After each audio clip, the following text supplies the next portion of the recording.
അലൈക്കും വറഹ്മത്തുള്ളാഹി വബറകാതുഹു.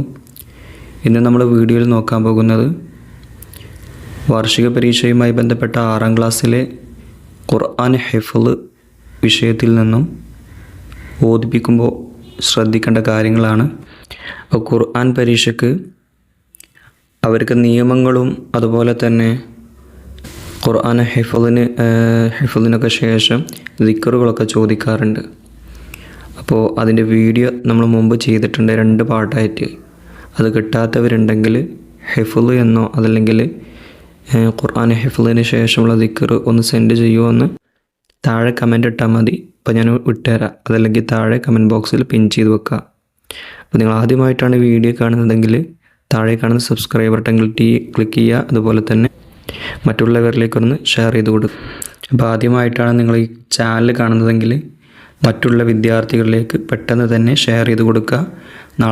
നാളത്തേക്കുള്ള പരീക്ഷയ്ക്കുള്ളതാണ്. അപ്പോൾ അതുകൊണ്ട് എല്ലാ വിദ്യാർത്ഥികളിലേക്കൊന്ന് ഷെയർ ചെയ്ത് കൊടുക്കുക. നമുക്കിനി നേരെ പ്രവർത്തനത്തിലേക്ക് പോകാം. ഖുർആൻ ഹിഫ്ള് പരീക്ഷയ്ക്ക് ഖുർആൻ്റെ മാർക്കും അതുപോലെ ഹിഫ്ളിൻ്റെ മാർക്കും വേറെ വേറെ ആയിരിക്കും. എന്നാൽ ഹിഫ്ളും അതുപോലെ ദിക്റും 30 മാർക്കാണ് ഹിഫ്ളിനുണ്ടാകുക. എന്നാൽ ദിക്റിന് 20 മാർക്കായിരിക്കും. അപ്പോൾ 10 ഇത് വേറെ ഏതെങ്കിലും ദിക്റുകളായിരിക്കും, അതല്ലെങ്കിൽ മറ്റൊരു 10 വേറെ ഏതെങ്കിലും ദുആകളോ അല്ലെങ്കിൽ ഭാഗങ്ങളോ ഒക്കെ ആയിരിക്കും. അപ്പോൾ നമുക്ക് എങ്ങനെയാണ് ഇത് ചെയ്യുന്നത് നോക്കാം. ആദ്യം പരീക്ഷയിലെ മാനദണ്ഡങ്ങൾ, അതായത് ഖുർആൻ ഓതിപ്പിക്കുമ്പോൾ അവർ ശ്രദ്ധിക്കുന്ന കാര്യങ്ങൾ, എങ്ങനെയാണ് മാർക്കിടുന്നത്, ഇതൊക്കെയാണ് ആദ്യം നമുക്ക് നോക്കേണ്ടത്. അപ്പോൾ ഇവിടെ തന്നെ നിങ്ങൾക്ക് കാണാൻ കഴിയും മഖാരിജ് എന്ന മഖ്റജുകൾ, ഉത്ഭവസ്ഥാനം. ഓരോ അക്ഷരത്തിനും വ്യത്യസ്തങ്ങളായ, അതായത് ഓരോ അക്ഷരങ്ങൾക്കും വ്യത്യസ്തങ്ങളായ മഖ്റജുകളാണുള്ളത്. അതിൽ നിന്ന് തന്നെ ചുണ്ടിൽ നിന്ന് പുറപ്പെടുന്നതുണ്ട്, തൊണ്ടയിൽ നിന്ന് പുറപ്പെടുന്നതുണ്ട്, അങ്ങനെ കുറേ സ്ഥലങ്ങളിൽ നാവിൽ നിന്ന് പുറപ്പെടുന്നതുണ്ട്. അപ്പോൾ അതൊക്കെ മനസ്സിലാക്കിയിട്ട് യഥാക്രമം ഉച്ചരിക്കണം. അപ്പം അതിനാണ് 20 മാർക്ക് ഇവിടെ കൊടുത്തിട്ടുള്ളത്. 20 മാർക്കാണ് മഖ്റജുകൾക്ക്. അപ്പോൾ ഓതി കൊടുക്കുമ്പോൾ കാഫ് ഇപ്പോൾ കോല എന്നതിന് കോഫ് തന്നെ ഓതണം, ഒരിക്കലും കാല എന്ന് പറഞ്ഞതുകൊണ്ട് ഒരു കാര്യമില്ല. അപ്പോൾ ഇതൊക്കെ നമ്മളിപ്പോൾ തന്നെ ശ്രദ്ധിക്കണം. കാരണം പൊതുപരീക്ഷ ക്ലാസ്സുകളൊക്കെ എത്തുമ്പോൾ ചിലപ്പോൾ ഇതൊക്കെ നല്ലപോലെ ശ്രദ്ധിക്കും. അതിന് പുറമെ നമ്മൾ ജീവിതത്തിൽ പകർത്തുമ്പോൾ അത് എന്നും ഉപകാരപ്പെടണം. അപ്പോൾ ഓരോ അക്ഷരങ്ങൾ ഉച്ചരിക്കുന്നത് അതിൻ്റെ യഥാർത്ഥ മഖ്റജ് 3ാം ക്ലാസ്സിൽ തന്നെ നമ്മൾ പഠിച്ചു തുടത്തിയതാണ്. അപ്പോൾ അത് മനസ്സിലാക്കിയിട്ട് തന്നെ ഉച്ചരിക്കുക. രണ്ടാമത്തെ വിധി അഹ്കാമാണ്. രണ്ടാമത്തെ മാനദണ്ഡം അഹ്കാം, വിധികളാണ്. നമ്മൾ സുക്കൂനുള്ള നൂനിന് ശേഷമുള്ള വിധികളും തൻവീന് ശേഷമുള്ള വിധികളും, സുക്കൂനുള്ള നൂനിൻ്റെയും തൻവീനിൻ്റെയും ശേഷമുള്ള വിധികൾ 5 എണ്ണം പഠിച്ചിട്ടുണ്ട്. അത് നമ്മൾ 3ാം ക്ലാസ്സിലെ അവസാന ഭാഗത്ത് ആണ് പഠിച്ചത്. അത് 3ാം ക്ലാസ് മുതൽ 4ാം ക്ലാസ്, 5, 6, 7 ഈ ക്ലാസ്സുകളിലൊക്കെ പിന്നെ ആ നിയമം ബാധകമാണ്. പിന്നെ അതുപോലെ തന്നെ 4ാം ക്ലാസ്സിൽ നമ്മൾ പഠിച്ചിട്ടുണ്ട് സുക്കൂനുള്ള മീമിന് ശേഷമുള്ള 3 വിധികൾ, ഇൽഹാർ, ഇഖ്ഫാ, ഇദ്ഗാം ബിഗുന്ന, ഈ 3 നിയമങ്ങളും. അപ്പോൾ ഈ സുക്കൂനുള്ള നൂനിൻ്റെയും അതുപോലെ തൻവീനിൻ്റെയും ശേഷമുള്ള 5 വിധികൾ ആദ്യം നമുക്ക് നോക്കാം. അതിനായിട്ട് വീഡിയോ കുറച്ച് ലോങ് ആവും, എങ്കിലും മനസ്സിലാക്കി ഓതി കൊടുക്കുമ്പോൾ അതിനനുസരിച്ചുള്ള മാർക്ക് കിട്ടും. അപ്പോൾ ഇതാണ് അതിൻ്റെ ചാർട്ട്. ഇനി ഇത് നോക്കിയിട്ട് നമുക്കൊന്ന് വിശദമായിട്ട് ഓരോ വിധികളും പഠിക്കാം. ഇവിടെ ഒന്നാമത്തെ സുക്കൂനുള്ള നൂനിൻ്റെയും അതുപോലെ തന്നെ തൻവീനിൻ്റെയും ശേഷമുള്ള വിധിയിൽ ഒന്നാമത്തെ വിധിയാണ് ഇൽഹാർ. ഇൽഹാർ എന്ന് പറഞ്ഞാൽ വെളിവാക്കി ഉച്ചരിക്കണം എന്നതാണ് അതിൻ്റെ ഉദ്ദേശം. അതിൻ്റെ അക്ഷരങ്ങളാണ് ശേഷം കൊടുത്തിട്ടുള്ള ഈ 6 അക്ഷരങ്ങൾ: ഹംസ്, ഹ, ഐന്, ഹ, ഗൈന്, ഖ. ഇതിൽ ഇതവിടെ കാണാം സുക്കൂനുള്ള നൂനിന് ശേഷം ഹ വന്നതിൻ്റെ ഉദാഹരണമാണ് കേട്ടോ ഇത്. സുക്കൂനുള്ള നൂനിന് ശേഷം ഹ വന്നത്. അതുപോലെ തൻവീന് ശേഷമാണല്ലോ മറ്റൊന്ന് പറഞ്ഞത്. ഇവിടെ തൻവീന് ശേഷം ഹംസ് വന്നിട്ടുണ്ട്. അപ്പോൾ ഇവിടെ ഉച്ചരിക്കുമ്പോൾ ശ്രദ്ധിക്കേണ്ടത് ഇങ്ങനെയാണ്. ഇവിടെ ഓതി കൊടുക്കുമ്പോൾ മിൻ ഹറജിൻ, എങ്ങനെ മിൻ ഹറജിൻ, അവിടെ എന്ത് ചെയ്യരുത്, അവിടെ മിൻ ഹറജിൻ അങ്ങനെ ഉച്ചരിക്കരുത്. മിൻ ഹറജിൻ, കാരണം ഇവിടെ ഈ നൂന് എന്ത് ചെയ്യണം, വ്യക്തമായിട്ട് ഉച്ചരിക്കുക. മിൻ ഹറജിൻ. അതുപോലെ രണ്ടാമത്തെ ഉദാഹരണം കണ്ടോ, തൻവീന് ശേഷമുള്ള ഒരക്ഷരം എന്നതിൻ്റെ ഒരു ഉദാഹരണം. ഹറമൻ ആമീന, ഹറമൻ ആമീന. ഇവിടെ കണ്ടില്ല നിങ്ങൾ, ഹറമൻ അവിടെ ഫുള്ളായിട്ട് ഉച്ചരിച്ചു, ഹറമൻ ആമീന. അപ്പോൾ ഇവിടെ ഓതി കൊടുക്കുമ്പോൾ ഒരിക്കലും ഹറമൻ ആമീന ആവശ്യമില്ലാതെ മണിക്കരുത്. അപ്പോൾ ഇലഹാർ, ഒന്നാമത്തെ വിധി ഇലഹാറാണ്. അതിന് 6 അക്ഷരങ്ങളുണ്ട്. ഈ 6 അക്ഷരങ്ങൾ എന്ത് ചെയ്യണം, ശ്രദ്ധിക്കുക. തൻവീന് സുക്കുള്ള നൂന് ശേഷം ഹംസ വന്നാലും സുക്കുള്ള നൂന് ശേഷം ഹ വന്നാലും അങ്ങനെ ഏതക്ഷരം വന്നാലും, ഇതിലെ ഏതക്ഷരം വന്നാലും അവിടെ സുക്കുള്ള നൂനിനെ വ്യക്തമായി ഉച്ചരിക്കണം. മിൻ ഹറജിൻ, മിൻ ഹറജിൻ, ഒരിക്കലും അവിടെ മണിക്കരുത്. അതുപോലെ തൻവീനിന് ശേഷം ഇനി ഇവിടെ ഫത്ഹ് തൻവീനാണ് കൊടുത്തത്. ഇനി കസ്ര തൻവീൻ വന്നാലും ലമ്മ് തൻവീൻ വന്നാലും അവിടെ ഒരേപോലെ തന്നെ, അതായത് വെളിവാക്കി ഉച്ചരിക്കുകയാണ് ചെയ്യേണ്ടത്. ഇവിടെ തൻവീന് ശേഷം ഹംസി വന്നിട്ടുണ്ട്. ഇനി ഇതുപോലെ ഏതക്ഷരം വന്നാലും, ഹ ആണെങ്കിലും ഐനാണെങ്കിലും ഹ ആണെങ്കിലും ഓയിനാണെങ്കിലും ഒക്കെ ഈ പറഞ്ഞതുപോലെ വ്യക്തമായി ഉച്ചരിക്കണം. അതിൻ്റെ ഒരു ഉദാഹരണം കണ്ട നിങ്ങൾ, ബിസ്മില്ലാഹിർ റഹ്മാനിർ റഹീം വസിഅ കുല്ല ഷൈഇൻ ഇൽമാ, ഷൈഇൻ ഇൽമാ. ഇവിടെ കണ്ടില്ലേ, ഷൈഇൻ ഇൽമാ, വസിഅ കുല്ല ഷൈഇൻ ഇൽമാ. ഇവിടെ ഹംസ വ്യക്തമാക്കി ഉച്ചരിക്കണം, ഷൈഇൻ ഇൽമാ. ഇതേപോലെ കുറേ ഉദാഹരണങ്ങൾ കാണാൻ കഴിയും. അതേപോലെ ഇവിടെ കണ്ടോ, മൻ അഅറള, മൻ അഅറള. ഇവിടെ ഒരിക്കലും മൻ അഅറള മണിക്കരുത്. മൻ അഅറള, സുക്കുള്ള നൂന് ശേഷം ഇൽഹാറിൻ്റെ ഏത് അക്ഷരം വന്നാലും അവിടെ വ്യക്തമായി ഉച്ചരിക്കുക. രണ്ടാമത്തെ വിധിയാണ് ഇനി പറയുന്നത്. ഒന്ന് ഇൽഹാർ പറഞ്ഞു. രണ്ടാമത്തെ വിധി ഇദ്ഗാമും ബിഗുന്ന, സുക്കുള്ള നൂനിൻ്റെയും തൻവീൻ്റെയും ശേഷമുള്ള രണ്ടാമത്തെ വിധി ഇദ്ഗാമും ബിഗുന്ന. എന്താ അതിൻ്റെ അർത്ഥം? മണിക്കലോട് കൂടെ ലയിപ്പിക്കുക, ഇദ്ഗാം ചെയ്യാന്ന് പറയാം, അതായത് ലയിപ്പിക്കുക. അപ്പോൾ അതുകൂടെ എന്ത് ചെയ്യണം? ഗുന്ന, മണിക്കുകയും ചെയ്യണം. അതിൻ്റെ അക്ഷരങ്ങൾ ഈ കാണുന്ന അക്ഷരങ്ങളാണ് നൂന്, വാവ്, മീമ്, യാ. നമ്മൾ ചുരുക്കിയിട്ട് വിനയം എന്നൊക്കെ പറയാം. കണ്ടോ, വിനയം, പെട്ടെന്ന് മനസ്സിലാവാൻ വേണ്ടിയിട്ടാണ്. അല്ലെങ്കിൽ നൗമി അങ്ങനെയും പറയാറുണ്ട്. അക്ഷരം പെട്ടെന്ന് മനസ്സിലാകാൻ നൗമി, കണ്ടോ, രണ്ടും പറ്റും. അപ്പോൾ ഇതിൻ്റെ അക്ഷരങ്ങൾ, ഇത് ആംബിഗുന്നൻ്റെ അക്ഷരങ്ങൾ 4 എണ്ണമാണ്, ഇൽഹാറിൻ്റെ 6 എണ്ണം മുകളിൽ പറഞ്ഞില്ലേ. ഇനി ഇതെങ്ങനെയാണ്? തൻവീന് ശേഷം നൂന് വന്നത്, അതിൻ്റെ ഉദാഹരണമാണ് ഇവിടെ കൊടുത്തിട്ടുള്ളത്. റസൂലൻ നബിയ്യ, റസൂലൻ നബിയ്യ.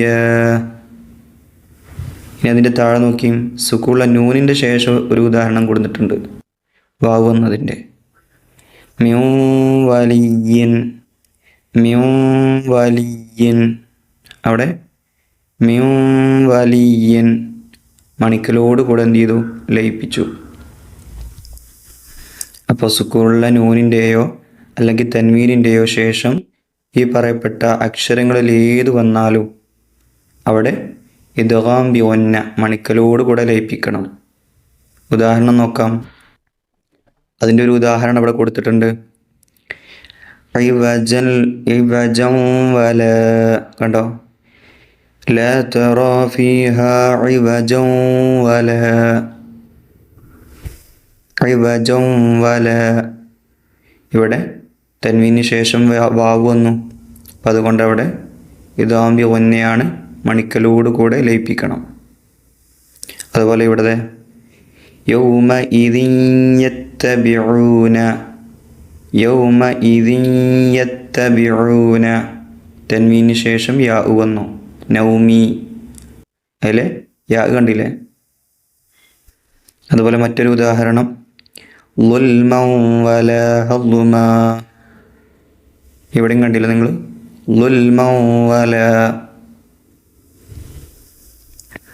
ഇനി മൂന്നാമത്തെ നിയമം ഇദ്ഗാമും ബിലാ ഗുന്ന, സുക്കൂള്ള നൂനിൻ്റെയും തൻവീൻ്റെയും ശേഷമുള്ള മൂന്നാമത്തെ വിധി ഇദ്ഗാമും ബി ഗുന്ന. ഇവിടെ നമ്മൾ മുമ്പ് പറഞ്ഞതിൻ്റെ നേരെ ഓപ്പോസിറ്റാണ്.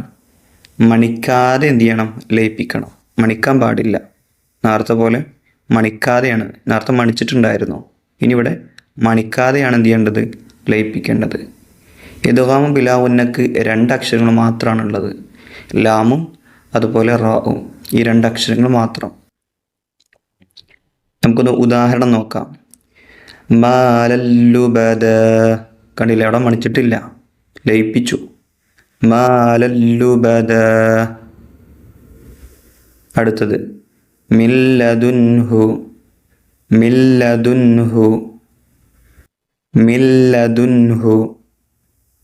ഇവിടെയൊക്കെ തൻവീന് ശേഷം ലാമ് വന്നു, സാക്കിനായ നൂന് ശേഷവും ലാമ് വന്നു. ഇനിയിപ്പോൾ റാ ആണെങ്കിലും ഇതുപോലെ തന്നെയാണ് ഓതേണ്ടത്. അപ്പോൾ ലാമ് റാഉ ആണെങ്കിൽ സാക്കിനായ നൂനിൻ്റെയും തൻവീനിൻ്റെയും ശേഷം വന്നത് ഈ അക്ഷരങ്ങളിൽപ്പെട്ട 2 അക്ഷരങ്ങളിൽപ്പെട്ട ഏതെങ്കിലും ഒരു അക്ഷരമാണെങ്കിൽ അവിടെ മണിക്കൽ കൂടാതെ ലയിപ്പിക്കണം. ഇവിടെ എന്ത് ചെയ്യാൻ പാടില്ല? മാലല്ലുബദ, തെറ്റായ ഒത്താണ്, മണിക്കരുത്. ഇനി ഇദാം ബിലാവുൻ്റെ മറ്റൊരു ഉദാഹരണം നോക്കാം ഖുർആനിൽ നിന്ന്. അദുവ്വുല്ലക, ഇവിടെ കണ്ടില്ലേ? തൻവീന് ശേഷമാണ് ലാമ് വന്നിട്ടുള്ളത്. ഇത് തൻവീൻ ഫതഹാണെങ്കിലും തൻവീൻ കസറാണെങ്കിലും തൻവീൻ ലമ്മാണെങ്കിലും ഏതും കുഴപ്പമില്ല, തൻവീനായ മതി. അപ്പോൾ തൻവീന് ശേഷം ലാമോ അല്ലെങ്കിൽ റാഓ എന്ന് വന്നാൽ അവിടെ മണിക്കൽ കൂടാതെ ലയിപ്പിക്കണം. അദുവ്വുല്ലക. അതുപോലെ മറ്റൊരു ഉദാഹരണം ഇന്ന ഫീ ദാലിക ലആയാതിൽ ലി, കണ്ടോ? ലആയാതിൽ ലി ഉലിന്നുഹാ. ഇവിടെയാണ് നിയമം. തൻവീന് ശേഷം ലാമ് വന്നു. ലആയാതിൽ ലി, അവിടെ എന്ത് ചെയ്യരുത്? മണിക്കരുത്. ലആയാതിൽ ലി അങ്ങനെ ഉച്ചരിക്കരുത്, അത് തെറ്റാണ്, ശ്രദ്ധിക്കുക. ഇനി 4ാമത്തെ വിധി, സുക്കൂള്ള നൂനിൻ്റെയും തൻവീനിൻ്റെയും ശേഷമുള്ള 4ാമത്തെ വിധി ഇഖ്ലാബ്. ഇഖ്ലാബ് എന്ന് പറഞ്ഞാൽ മറിക്കുക എന്നാണ് അർത്ഥം. മീമാക്കി മറിക്കുക. ഇവിടെ കാണാം, ബാ ആണ് അതിൻ്റെ അക്ഷരം. ആ ഒറ്റ അക്ഷരമുള്ളൂ, ബാ. ബായിനെന്താ ചെയ്യുക? ബായിൻ്റെ മുമ്പുള്ള അക്ഷരത്തെ എന്ത് ചെയ്യുക?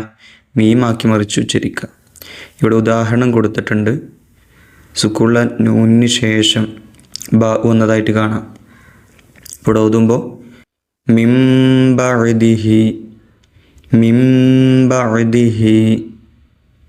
കണ്ടോ? മിൻ ബഅദിഹി, അതിന് വേണ്ടിയിട്ടാണ് ചെറിയൊരു മീം കൊടുത്തത്. അവിടെ മിൻ എന്ന ഉച്ചരിക്കരുത്, നൂന് ഉച്ചരിക്കരുത്. മിൻ ബഅദിഹി. ഇവിടെ നേരം കേട്ടാ പോകേണ്ടത്. മിൻ ബഅദിഹി. അതുപോലെ കിറാമിൻ ബററ, അവിടെ ഉച്ചരിക്കുമ്പോൾ കിറാമിൻ ബററ. ഇഖ്ലാബിൻ്റെ അക്ഷരം ബ ആണ് നമ്മൾ പറഞ്ഞു. അതിൻ്റെ ഉദാഹരണം ഖുർആനിൽ നിന്ന് നോക്കാം. ഖുർആനിൽ കുറവായിരിക്കും ഇഖ്ലാബ്, കണ്ടുപിടിക്കാൻ തന്നെ കുറച്ച് കഷ്ടപ്പെട്ടു. ഒന്നിവിടെ കാണാം, അംബഇ, കണ്ടോ? അലൈക മിൻ അംബഇ. ഇവിടെ ഏതാ നിയമം നിങ്ങൾക്ക് അറിയോ? മിൻ അംബഇ. ഇവിടെ അങ്ങനെ ഉച്ചരിച്ചത്, സുക്കൂള്ള നൂന് ശേഷം ഹംസ് വന്നു. ഇത് ഏതാ നിയമമെന്ന് നിങ്ങൾ താഴെ നിന്ന് കമൻറ്റ് ചെയ്യുക. കമൻറ്റ് ചെയ്യുമ്പോൾ 14:50 അല്ലെങ്കിൽ 15 മിനിറ്റ് എന്ന് എഴുതിയിട്ട് അവിടെ എന്ത് ചെയ്യുക? ഇൽഹാർ എന്ന് എഴുതുക. ഇൽഹാറാണ് അവിടെ, അത് പറഞ്ഞു പോയി, കുഴപ്പമില്ല. അടുത്ത് നമുക്ക് നോക്കാം. അപ്പോൾ ഇവിടെ സുക്കൂനുള്ള നൂന് ശേഷം ബാ വന്നിട്ടുണ്ട്. അവിടെ ഇഖ്ലാബാണ് നിയമം. അപ്പോൾ മീമാക്കി മറിച്ച് ഉച്ചരിക്കുക. അംബഇ. ഇനി അടുത്ത നിയമം നോക്കാം. അടുത്ത നിയമം ഖുർആനിൽ ഏറ്റവും കൂടുതലുള്ള നിയമമാണ്. ആ നിയമം ഇതാണ്, ഇഖ്ഫാ. ഇഖ്ഫാ എന്ന് പറഞ്ഞാൽ വെളിവാക്കാതെ എന്ത് ചെയ്യണം? മണിക്കണം. അവിടെ ഇദ്ഹാറാക്കാതെ എന്ന് പറഞ്ഞാൽ അക്ഷരം വെളിവാക്കാതെ മണിക്കുക. നമുക്ക് നോക്കി നോക്കാം. അതിൻ്റെ അക്ഷരങ്ങൾ 15 അക്ഷരങ്ങളുണ്ട്. നിങ്ങൾ ശ്രദ്ധിക്കണേ, 15 അക്ഷരങ്ങളാണ് ഇഖ്ഫായിനുള്ളത്. ഒന്ന് എണ്ണി നോക്കിയാൽ മതി. 15 അക്ഷരങ്ങളാണ്. ഇഖ്ലാബിന് ഒരക്ഷരം, അപ്പോൾ 16. പിന്നെ ഇദാം ബിലാ ഉന്നക്ക് 2 അക്ഷരം, അപ്പോൾ 17, 18. പിന്നെ ഇദാം ബി ഉന്നക്ക് 4 അക്ഷരം, 19, 20, 21, 22. പിന്നെ ഈ 6 അക്ഷരങ്ങളും. മനസ്സിലായില്ലേ? അങ്ങനെ മൊത്തം അറബി അക്ഷരങ്ങൾ മുഴുവനായിട്ട് ഇവിടെ എണ്ണി. അപ്പോൾ ഇതിൽ ഓതുമ്പോൾ എങ്ങനെയാണ് ഓതുക? ഇവിടെ കണ്ടോ, തൻവീന് ശേഷം ഫാ വന്നിട്ടുണ്ട്. കണ്ടോ, ഇതിൽ ഫാ ഉണ്ട്. ഫായിൻ്റെ അക്ഷരത്തിൽപ്പെട്ടതാണ്. അപ്പോൾ ഇതുപോലെ വന്നു കഴിഞ്ഞാൽ ഹബ്ബൻ ഫമിൻഹു, ഹബ്ബൻ ഫമിൻഹു. കണ്ടില്ലേ? ഹബ്ബൻ ഫമിൻഹു. ഇവിടെ കണ്ടില്ലേ നിങ്ങൾ, സുക്കൂനുള്ള നൂനിന് ശേഷം ഹാ വന്നിട്ടുണ്ട്. നിങ്ങൾക്ക് ഓർമ്മ ഉണ്ടോ ഏത് നിയമമാണെന്ന്? ആ നിയമം ഏതാണെന്ന് നിങ്ങൾ എന്ത് ചെയ്യുക? താഴെ കമൻറ്റ് ചെയ്യുക. കമൻറ്റ് ചെയ്യുമ്പോൾ 17 മിനിറ്റ് കണ്ടോ, 17 മിനിറ്റ് ആയിട്ടുണ്ട്. അപ്പോൾ അവിടെ താഴെ 17 മിനിറ്റ് ആയിട്ടുണ്ടാവില്ല എങ്കിലും താഴെ ഒന്ന് കമൻറ്റ് ചെയ്യുക ഇവിടെ എന്താ നിയമം എന്ന്. നമ്മൾ പഠിച്ചു പോയതാണിപ്പോൾ. സുക്കൂനുള്ള നൂന് ശേഷം ഹ ആണ് വന്നിട്ടുള്ളത്. ഇവിടുത്തെ നിയമം ഒന്ന് കമൻറ്റ് ചെയ്യുക. രണ്ടാമത്തെ ഉദാഹരണം, വഹും യൻളുറൂൻ, വഹും യൻളുറൂൻ. ഇവിടെ സുക്കൂനുള്ള നൂന് ശേഷം കണ്ടോ ലോ വന്നിട്ടുണ്ട്. യൻളുറൂൻ അവിടെ മറച്ചു മണിക്കിയത് ചെയ്തത്. ഇവിടെ നോക്കി, ഹബ്ബൻ ഫമിൻഹു, ഹബ്ബൻ ഹബ്ബൻ ഫ. കണ്ടോ, അങ്ങനെ ഓതുണ്ട്. ഹബ്ബൻ ഫമിൻഹു ഒരു മറക്കൽ വന്നിട്ടുണ്ട് ചെറുതായിട്ട്. ഹബ്ബൻ ഫമിൻഹു. അപ്പോൾ അവസാനത്തെ നിയമമാണ് ഏത്? ഇഖ്ഫാ. സുക്കൂനുള്ള നൂനിൻ്റെയും തൻവീൻ്റെയും ശേഷമുള്ള വിധികളിൽ അവസാനത്തെ നിയമം ഇഖ്ഫാ. 15 അക്ഷരങ്ങളാണ്. ഖുർആനിൽ കുറേ ഉദാഹരണങ്ങളുണ്ട്. ഫസ്റ്റ് തന്നെ കണ്ടോ, യൗമ ഇദിൻ സുർഖാ, യൗമ ഇദിൻ സുർഖാ. കുറേ നിയമങ്ങൾ ഇതിൽ കാണാൻ കഴിയും. അതുപോലെ ഇവിടെ കാണാം ഖാഅ സഫ്സഫ. കണ്ടോ, ഖാഅ സഫ്സഫ. അതുപോലെ കുറേ നിയമങ്ങൾ നിങ്ങൾ കണ്ടുപിടിച്ച് ഓതി പഠിക്കട്ടോ. ഇനി നമുക്ക് പഠിക്കാനുള്ളത് മറ്റൊരു വിധിയാണ് സുക്കൂനുള്ള മീമിന് ശേഷമുള്ള വിധി. സുക്കൂനുള്ള മീം, അതായത് ഇവിടെ നിങ്ങൾക്ക് കാണാൻ കഴിയും. ഒരു ഉദാഹരണം കാണിച്ചാൽ കണ്ടോ, സുക്കൂനുള്ള മീം. അതുപോലെ സുക്കൂള്ള മീം മാത്രമേ ഉള്ളൂ കേട്ടോ. സുക്കൂള്ള മീമിന് ശേഷമുള്ള വിധിയാണ് പറയുന്നത്.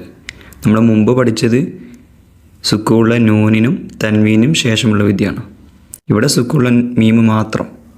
ഇവിടെ കണ്ടോ, സുക്കൂള്ള മീമാണ്. ഇവിടെ അതെ. അപ്പോൾ ഇത് ഇങ്ങനെയുള്ള സ്ഥലങ്ങളിൽ ഓതുമ്പോൾ ശ്രദ്ധിക്കേണ്ടത്. ഇവിടെ നമുക്ക് ആദ്യം ഒരു നിയമം പഠിക്കാം. 3 നിയമങ്ങളാണുള്ളത്. സുക്കൂള്ള മീമിന് ശേഷം 3 നിയമം. 1 ഇൽഹാർ, 2 ഇഖ്ഫാ, 3 ഇദ്ഗാം. ആദ്യം നമുക്ക് രണ്ടാമത്തെ പഠിക്കുക, ഇഖ്ഫാ. കാരണം പെട്ടെന്ന് ഉദാഹരണം കണ്ടത് അതാണ്. ഇവിടെ നിങ്ങൾക്ക് കാണാൻ കഴിയും സുക്കൂനുള്ള മീമിന് ശേഷം കണ്ടോ, സുക്കൂള്ള മീമിന് ശേഷം ഏതക്ഷരം വന്നിട്ടുണ്ട്? ബാ വന്നിട്ടുണ്ട്. ഇതേപോലെ സുക്കൂനുള്ള മീമിന് ശേഷം ബാ വന്നു കഴിഞ്ഞാൽ അവിടെ എന്ത് ചെയ്യുക? അതിനെ മറച്ചുച്ചരിക്കുക. മറച്ച് മണിച്ചുച്ചരിക്കണം. അവിടെ ഓതുമ്പോൾ എങ്ങനെ ഓതണം? നമുക്ക് ഓതി നോക്കാം. ബിസ്മില്ലാഹിർ റഹ്മാനിർ റഹീം. വലൗ അന്നാ അഹ്ലക്നാഹും ബിഅദാബിൻ, കണ്ടോ, അഹ്ലക്നാഹും ബിഅദാബിൻ. ഇവിടെ എന്ത് ചെയ്യുക? മണിക്കും വേണം മറക്കും വേണം, മറച്ചു മണിക്കുക. അതാണല്ലോ ഇഖ്ഫാ. അഹ്ലക്നാഹും ബിഅദാബിൻ. അപ്പോൾ ഇവിടെ സുക്കൂനുള്ള മീമിന് ശേഷം ബാ വന്നു കഴിഞ്ഞാൽ അവിടെ നിയമം ഇഖ്ഫാ ആണ്, അവിടെ മറച്ചു മണിച്ചെന്നെ ഉച്ചരിക്കുക. അതുപോലെ ഇവിടെയും കാണാം, രണ്ട് ഉദാഹരണം അടുത്തടുത്ത് വന്നിട്ടുണ്ട്. ഇവിടെ കണ്ട നിങ്ങൾ, അവലം തഅ്തിഹിം ബയ്യിനതു, അവലം തഅ്തിഹിം ബയ്യിനതു. കണ്ടോ, ഇവിടെ സുക്കൂനുള്ള മീമിന് ശേഷം ബാ വന്നു, അപ്പോൾ അവിടെ മറച്ചു മണിക്കുക കേട്ടോ, ഇഖ്ഫാ ആണ്. രണ്ടാമത്തെ വിധിയാണ് ഇപ്പോൾ പറഞ്ഞത്. ഇനി മൂന്നാമത്തെ വിധി നോക്കാം. മൂന്നാമത്തെ വിധി നോക്കിക്കഴിഞ്ഞാൽ പിന്നെ ഒന്നാമത്തത് സിമ്പിളായിട്ട് മനസ്സിലാവും. അപ്പോൾ ഒന്നാമത്തത് എന്തായിരുന്നു? സുക്കൂനുള്ള മീമിന് ശേഷം ബാ വന്നാൽ അവിടെ എന്ത് ചെയ്യുക? ഇഖ്ഫാ, മറച്ചുച്ചരിക്കുക. തഅ്തീഹിം ബയ്യിനതു. ഇനി സുക്കൂനുള്ള മീമിന് ശേഷം മീമ് വരിക, സുക്കൂനുള്ള മീമിന് ശേഷം മീമ് വരിക. അതിൻ്റെ ഉദാഹരണം കണ്ടുപിടിക്കുക. അതിൻ്റെ ഉദാഹരണം കിട്ടിയിട്ടുണ്ട്, ഇവിടെ കണ്ടോ. ബിസ്മില്ലാഹിർ റഹ്മാനിർ റഹീം ഫഅഖ്ലഫ്തും മൗഇദി. കണ്ടോ, ഫഅഖ്ലഫ്തും മൗഇദി. ഇതുപോലെ സുക്കൂനുള്ള മീമിന് ശേഷം, സുക്കൂനുള്ള മീമാണ് ഇവിടെ കണ്ടത്. എന്താ ഇതിന് മുകളിൽ ഒന്നുമില്ലെങ്കിലും സുക്കൂൻ തന്നെയാണ് കേട്ടോ. ഫഅഖ്ലഫ്തും മൗഇദി. ഇതുപോലെ സുക്കൂനുള്ള മീമിന് ശേഷം മീമുള്ള, അതായത് ഹർക്കത്തുള്ള മീം വന്നാൽ അവിടെ ചെയ്യേണ്ടത് സുക്കൂനുള്ള മീമിനെ ഹർക്കത്തുള്ള മീമിലേക്ക് ചേർത്ത് ഷദ് ചെയ്ത് ഉച്ചരിക്കുക. ഫഅഖ്ലഫ്തും മൗഇദി. ഇതാണ് മൂന്നാമത്തെ നിയമം. ഇദ്ഗാം തന്നെ മുത്തഖാരിബൈനി, മുത്തജാനിസൈനി, മുത്തമാസിലൈനി, 3 തരത്തിലുണ്ട്. ഇത് മുത്തമാസിലൈനിയാണ്. ഒരേ അക്ഷരത്തിലേക്കാണെങ്കിൽ മുത്തമാസിലൈനി എന്നാ പറയാം. മറ്റു രണ്ടുള്ളതും മഖ്റജിനോട് അടുത്തതും അതുപോലെ തന്നെ ഓരോ ജിൻസിൽ ഒത്തതും അങ്ങനെയുള്ളവരുണ്ട്, രണ്ടും. അത് വേറെ വേറെയാണ്. ഇനി ആദ്യത്തത് നമ്മൾ 2ഉം പിന്നെ 3 പറഞ്ഞത്, പിന്നെ ഇനി 1 പറയണത്. എന്തിനു വെച്ചാൽ ഇത് രണ്ടും പറഞ്ഞു കഴിഞ്ഞാൽ ഒന്ന് സിമ്പിളായിട്ട് മനസ്സിലാവും. ഇപ്പം നമ്മൾ ആദ്യം പറഞ്ഞ എന്താണെന്ന് ഓർമ്മ ഉണ്ടോ നിങ്ങൾക്ക്? ആദ്യം നമ്മൾ പറഞ്ഞത് സുക്കൂനുള്ള മീമിന് ശേഷമുള്ള രണ്ടാമത്തെ വിധിയായ ഇഖ്ഫാ ആണ്. അതിൻ്റെ അക്ഷരം ബാ ആണ് നമ്മൾ പഠിച്ചു. പിന്നീട് പറഞ്ഞത് ഇദ്ഗാമാണ്. ഇദ്ഗാമിൻ്റെ അക്ഷരം മീമാണ്. സുക്കൂനുള്ള മീമിന് ശേഷം മീമ് വരിക, മറ്റേതോ സുക്കൂനുള്ള മീമിന് ശേഷം ബാ വരിക. ഇങ്ങനെയാണ് പറഞ്ഞത്. ഇനി ഇൽഹാർ എങ്ങനെയാണ് അറിയോ? ഇൽഹാർ ഈ പറഞ്ഞ 2 അക്ഷരങ്ങൾ അല്ലാത്തവയാണ്. അതായത് ബാവും മീമും അല്ലാത്ത ബാക്കിയുള്ള 26 അക്ഷരം വന്നാൽ അവിടെ എന്താ ചെയ്യേണ്ടത്? ഇൽഹാറാണ് ചെയ്യുക. അപ്പോൾ ഈ പറയപ്പെട്ട 2 അക്ഷരങ്ങളല്ലാത്ത ബാക്കി 26 അക്ഷരങ്ങൾ സുക്കൂനുള്ള മീമിന് ശേഷം വന്നാൽ അവിടെ ഇൽഹാർ ചെയ്യണം, വെളിവാക്കി ഉച്ചരിക്കുക. അതിൻ്റെ ഉദാഹരണം കുറേ കാണാൻ കഴിയും. ഇവിടെ തന്നെ കണ്ടില്ല നിങ്ങൾ? സുക്കൂനുള്ള മീമിന് ശേഷം ഹംസ് വന്നു. അപ്പം എങ്ങനെ ഓതുക?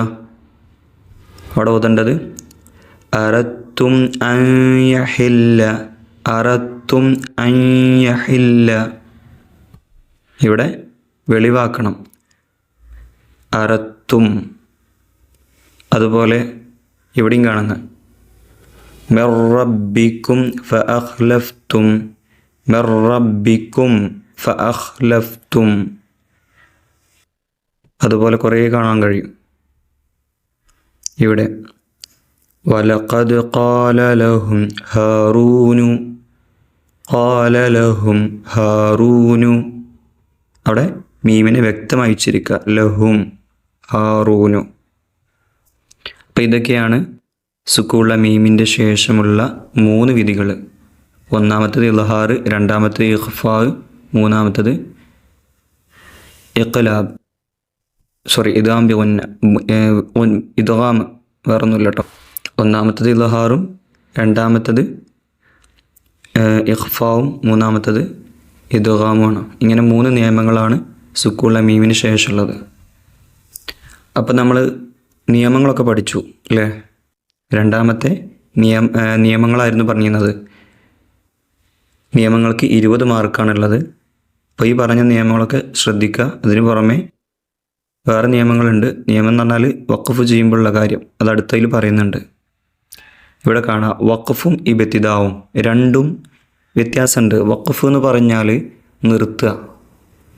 ഇപ്പോൾ നമ്മൾ ഓത്ത് നിർത്തുന്ന ആയത്ത് അവസാനിപ്പിക്കുമ്പോൾ അവിടെ എങ്ങനെയാണ് ശ്രദ്ധിക്കേണ്ടത് നോക്കണം. എല്ലായിടത്തും ഒരുപോലെ നിർത്താൻ പാടില്ല, വ്യത്യാസങ്ങളുണ്ട്. അതെന്തൊക്കെയാണ് നമ്മൾ 5 പഠിച്ചിട്ടുണ്ട്, 5ാം ക്ലാസ്സിൽ പഠിച്ചിട്ടുണ്ടാകും. 4ാം ക്ലാസ്സിലുള്ളവരാണെങ്കിൽ 4 പഠിച്ചിട്ടുണ്ടാകും. 4 അങ്ങനെ പറയണില്ല, കാര്യമായിട്ട് 5ലാണ് വഖഫിനെ പറ്റി പറയുന്നത്. നിയമങ്ങളാണ് 4 പഠിപ്പിക്കുന്നത്. 3ലും നിയമങ്ങളും മഖ്റജുകളുമാണ്.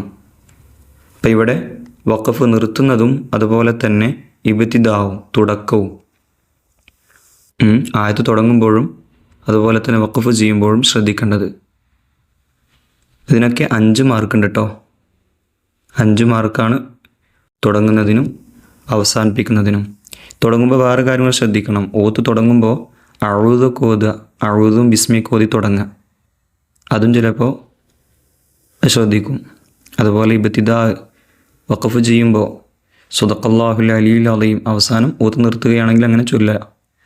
അതിന് പുറമെ വഖഫ് ചെയ്യുന്ന സ്ഥലങ്ങളും ശ്രദ്ധിക്കണം. ഞങ്ങൾക്ക് ജലദോഷമല്ല തൊണ്ടവേദനയായിട്ട് ശബ്ദമില്ലായിട്ടാണ് വീഡിയോ ചെയ്യണത്. കുട്ടികൾക്ക് ഉപകാരപ്പെടട്ടെ എന്ന് വിചാരിച്ചിട്ട്. അപ്പോൾ ഇത് പരമാവധി എല്ലാവർക്കും ഷെയർ ചെയ്ത് കൊടുക്കുക. നാളത്തെ പരീക്ഷയ്ക്ക് അവർക്ക് നിയമം അനുസരിച്ച് ഓതാൻ കഴിയട്ടെ. ഇപ്പം നമുക്ക് നോക്കാനുള്ളത് വഖഫാണ്. വഖഫിന് ശ്രദ്ധിക്കേണ്ട ഭാഗങ്ങളുണ്ട്. അതിൽ ഒരു സ്ഥലം ഇതാണ്, 5ാം ക്ലാസ്സിൽ പഠിച്ചിട്ടുണ്ടാകും. ഫത്ഹ് തൻവീനാണെങ്കിൽ അലിഫുമ്മയാണ് വഖഫ് ചെയ്യേണ്ടത്. ഇവിടെ കണ്ടോ ഓതുമ്പോൾ ഫിൽ യമ്മിനസ് ഫ, ഇവിടെ അലിഫുമ്മ കുറച്ച് നീട്ടിയിട്ട് വഖഫ് ചെയ്യുക. ഫിൽ യമ്മിനസ് ഫ, ഫിൽ യമ്മിനസ് ഫ. അതുപോലെ അതിൻ്റെ നേരെ താഴത്ത് വസിഅ കുല്ല ഷൈഇൻ ഇൽമാ, ഇവിടെ കണ്ടില്ലേ ഇൽമാ. ഫത്ഹ് തൻവീനാണെങ്കിൽ അലിഫുമ്മ വഖഫ് ചെയ്യുക ഇൽമാ. അതുപോലെ വഖഫ് ചെയ്യുന്ന സമയത്ത് അവിടെ കണ്ടില്ല നിർത്തുമ്പോൾ ഫഖദ് ഹവ, അവിടെ എന്ത് ചെയ്യരുത്, ഹവിയ എന്ന് ഓതരുത്, ഹവ. സുമ്മ ഇഹ്തദ, സുമ്മ ഇഹ്തദ. അതുപോലെ വസ്സൽവ അലൈക്കുമുൽ മന്ന വസ്സൽവ, ഇതൊക്കെ വഖഫ് ചെയ്യുമ്പോൾ ശ്രദ്ധിക്കേണ്ടതാണ്. അതേപോലെ വല തഖ്ഷ നീട്ടിയിട്ട് തന്നെ വഖഫ് ചെയ്യണം. അതുപോലെ വഖഫ് സമയത്ത് ശ്രദ്ധിക്കേണ്ട മറ്റൊന്നാണ് ഹാത്ത. നിങ്ങൾ കണ്ടവിടെ ഈ ഭാഗത്ത് എങ്ങനെയാണ് ഓതേണ്ടത് നമുക്ക് നോക്കാം. ഇവിടെ ഓതുമ്പോൾ ഹാത്ത ഓതുമ്പോൾ ഹാത്താമ വഖഫ് ചെയ്യുമ്പോൾ ബിസ്മില്ലാഹിർ റഹ്മാനിർ റഹീം കല്ലാ ബൽ തുഹിബ്ബൂനൽ ആജില, ഹാ ഉണ്ടല്ലോ ആജില, അങ്ങനെ വഖഫ് ചെയ്യേണ്ടത് ഹാ ആയിട്ട് ആജില. അതുപോലെ കണ്ടോ വുജൂഹു യൗമഇദിൻ നാളിറ, നാളിറ ഹാ ആയിട്ടാണ് വഖഫ് ചെയ്യുക. ഫാഖിറ, ബാസിറ, ഇതൊക്കെ അങ്ങനെയാണ് ചെയ്യേണ്ടത്. ഇനി അടുത്തത് ഇപ്പോൾ വഖഫും ഇബ്തിദാവും പറഞ്ഞു. വഖഫ് തുടങ്ങുമ്പോൾ ശ്രദ്ധിക്കേണ്ട കാര്യങ്ങൾ പറഞ്ഞു. ഇനി ഹസ്നു സൗത്ത്, ശബ്ദഭംഗി. നമ്മൾ ഓതി കൊടുക്കുമ്പോൾ നല്ല ഭംഗിയിൽ ഓതി കൊടുക്കണം. അതിന് 5 മാർക്ക് ഉണ്ടാവും കേട്ടോ ശബ്ദഭംഗിക്ക്. ഇങ്ങനെ ടോട്ടലായിട്ട് മഖ്റജുകളും വിധികളും വഖഫും തുടക്കവും നല്ല സൗണ്ടും നല്ല രീതിയിലുള്ള ഓത്തും ഇതൊക്കെ പരിഗണിച്ചാണ് 50 മാർക്ക് ലഭിക്കുക. പിന്നെ അതുപോലെ ഹിഫ്ളിന് ശ്രദ്ധിക്കാനുള്ളത് ഇതുപോലെ സൂറത്ത് യാസീനിൽ നിന്ന് 40-ാമത്തെ ആയത്ത് മുതൽ അവസാന ഭാഗം വരെയുള്ളതിൽ നിന്ന് 3 വരിയിൽ കുറയാതെ ഓതിപ്പിക്കാം. ഇതേപോലെ ഓതിപ്പിക്കാൻ വരും. അപ്പോൾ ശ്രദ്ധിക്കേണ്ടത് യാസീനിൽ നിന്ന് 6ാം ക്ലാസ്സിലെ വിദ്യാർത്ഥികളാണെങ്കിൽ അവർക്ക് യാസീനിൽ നിന്ന് വരുന്നത് ഫുള്ളായിട്ടുണ്ടാവും. യാസീൻ ഫുള്ളാണ് ഹിഫ്ളിനുള്ളത്. ഏതെങ്കിലും 2-3 ആയത്തോ ഓദിക്കുക, അല്ലെങ്കിൽ 4 ആയത്ത്. അതുപോലെ സൂറത്തുൽ മുൽക്ക് അതിൽ നിന്നും ഓദിക്കും. കാരണം 2 സൂറത്തുകളാണ് അവർക്ക് ഹിഫ്ളിനുള്ളത്. ഒന്ന് സൂറത്ത് യാസീനും മറ്റൊന്ന് സൂറത്തുൽ മുൽക്കും. ഈ 2 സൂറത്തുകളും കാണാതെ പഠിക്കണം. അപ്പോൾ അതിൽ പ്രത്യേകം ശ്രദ്ധിക്കേണ്ടത് സൂറത്ത് യാസീനിൽ ബിസ്മില്ലാഹിർ റഹ്മാനിർ റഹീം ഖാലൂ യാ വൈലനാ മൻ ബഅസനാ മിൻ മർഖദിനാ ഹാദാ മാ വഅദർ റഹ്മാൻ. ഇവിടെ മിൻ മർഖദിനാ അവിടെ സക്ത ഉണ്ട്. ഖുർആനിൽ 4 സ്ഥലങ്ങളിലാണ് സക്ത ഉള്ളത്. അതിലൊന്ന് സൂറത്ത് യാസീനിലാണ്. അപ്പോൾ ആ സ്ഥലമെത്തുമ്പോൾ സക്ത അനുസരിച്ച് ഓതുന്നുണ്ടോ എന്ന് ചിലപ്പോൾ ശ്രദ്ധിക്കും. അത് ശ്രദ്ധിക്കട്ടോ. പിന്നെ അതുപോലെ പല ദിക്കറുകളൊക്കെ ചോദിക്കാറുണ്ട്. നിസ്കാരത്തിന് ശേഷമുള്ളതോ അതല്ലെങ്കിൽ നിസ്കാരത്തിന് ശേഷമുള്ളതോ. നിസ്കാരത്തിന് ശേഷമുള്ള ദുആ പ്രത്യേകിച്ച് പഠിക്കണം. കാരണം 3ാം ക്ലാസ്സിലെ അവസാന ഭാഗത്ത്, ഫിഖിൻ്റെ അവസാന ഭാഗത്ത് നിസ്കാരത്തിന് ശേഷമുള്ള ചെറിയ നിലക്കുള്ളൊരു ദുആ പഠിക്കുന്നുണ്ട്. അപ്പം അതിനൊക്കെ ചോദ്യം വരാം. ഇതുപോലെ തന്നെ മറ്റു ക്ലാസ്സുകളുടെ ഹിഫ്ളിൽ ശ്രദ്ധിക്കേണ്ട കാര്യങ്ങളൊക്കെ ഇൻഷാ അല്ലാഹ് തുടർന്ന് വീഡിയോകളിലൊക്കെ വരും. അപ്പോൾ അത് ലഭിക്കാനായിട്ട് നിങ്ങൾ താഴെ കാണുന്ന സബ്സ്ക്രൈബ് ബട്ടൺ ക്ലിക്ക് ചെയ്യുക. അതുപോലെ ബെല്ലൈക്കൺ ഓൺ ചെയ്യുക. മറ്റുള്ളവരിലേക്ക് ഷെയർ ചെയ്യുക. എന്തെങ്കിലും കാര്യങ്ങൾ ആവശ്യമുണ്ടെങ്കിൽ നിങ്ങൾ ഗൂഗിളല്ല യൂട്യൂബ് പോയിട്ട് മദ്രസ ഗൈഡ് മലയാളം എന്ന് കൊടുത്തു കഴിഞ്ഞാൽ നമ്മുടെ ചാനലിൽ പുതിയത് ഇട്ട വീഡിയോകളൊക്കെ എന്തിയോടെ കാണാൻ കഴിയും. അപ്പോൾ ഈ വീഡിയോ ഇഷ്ടപ്പെട്ട് കഴിഞ്ഞാൽ ലൈക്ക് ചെയ്യുക. അസ്സലാമു അലൈക്കും വറഹ്മത്തുള്ളാഹി വബറകാതുഹു.